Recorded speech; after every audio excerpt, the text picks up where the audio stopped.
Power, at its core, is a paradox. It is both absolute and fragile, invincible yet dependent, dominant but always uncertain.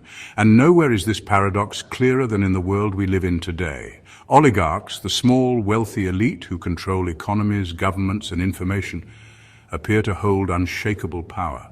Their wealth is immense, their influence far-reaching, their technological control near total. And yet their power is also deeply unstable because it relies on something that can never be fully controlled: perception. This is Schrödinger's oligarch, a ruler who is both in power and not in power at the same time. The oligarch's control is real only so long as the public believes it to be real.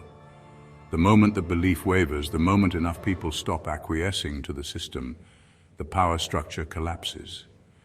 Just like Schrödinger's famous thought experiment where a cat inside a box is simultaneously alive and dead until someone observes it, oligarchic rule is in a state of superposition. It exists and does not exist at the same time, suspended in a delicate balance of obedience, illusion, and suppression. The question is, who will open the box first? Will the oligarchs successfully maintain the illusion indefinitely, or will the public recognize the truth and collapse the system in a different direction? Unlike a dictatorship where force maintains control, oligarchs rely on something much more subtle, much more insidious: consent disguised as inevitability. Their power is based not just on laws and institutions, but on the quiet, pervasive belief that there is no alternative, that the system is too entrenched to resist, that the rich will always get richer, that democracy is beyond repair, that technology will always serve those in power rather than the people. And because this belief is so widespread, it becomes self-reinforcing. If people think they have no power, they do not act. If they do not act, the system remains unchallenged. The oligarchs remain in power. But this is not a stable system. It is a quantum state of control, one that could collapse at any moment if enough people begin to see through the illusion. The oligarchs know this. That's why they don't just control wealth and governance. They control perception itself. Through media, through algorithms, through the vast and invisible networks that shape what people see, think, and believe, they curate reality, not by force, but by suggestion. Not by outright suppression, but by subtle guidance. If they can determine what information spreads, what narratives dominate, what problems seem solvable and what problems seem inevitable, then they don't need to rule openly. The people rule themselves in accordance with the logic the oligarchs have provided. Oligarchic rule is not a static state. It is an ongoing performance, a delicate balancing act between control and concealment. The moment an oligarchy is recognized as an oligarchy, its power begins to unravel. That's why the richest individuals do not simply hoard wealth. They fund philanthropy, they appear on talk shows, they align themselves with causes that make them seem benevolent. They have power, but they do not want to look like rulers. Because the second they are widely perceived as rulers, the illusion collapses. They exist in a paradox: too much control and the people begin to see the strings. Too little control and the system risks breaking apart.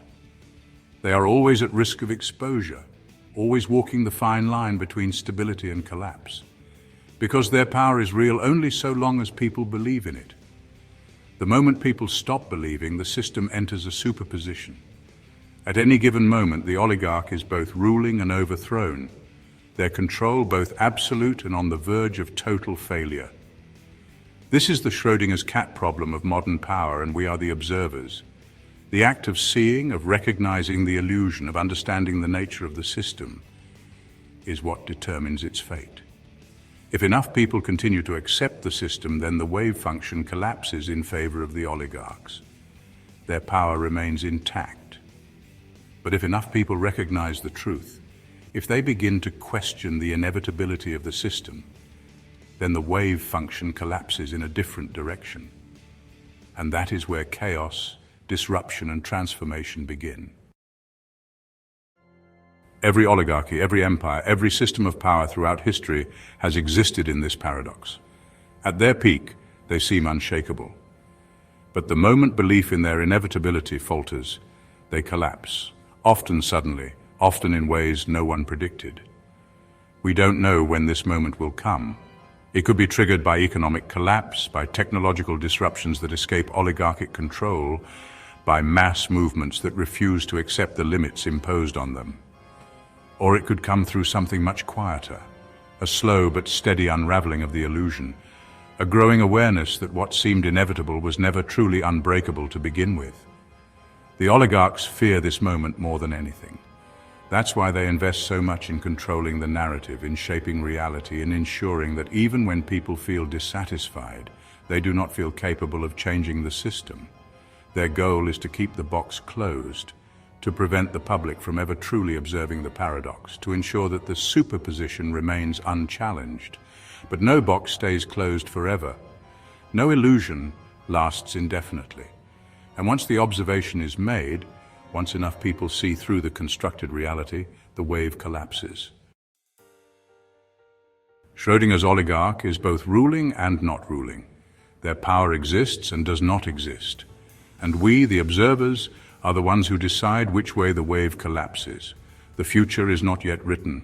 No matter how entrenched the system seems, no matter how inevitable oligarchic rule may appear, it is not.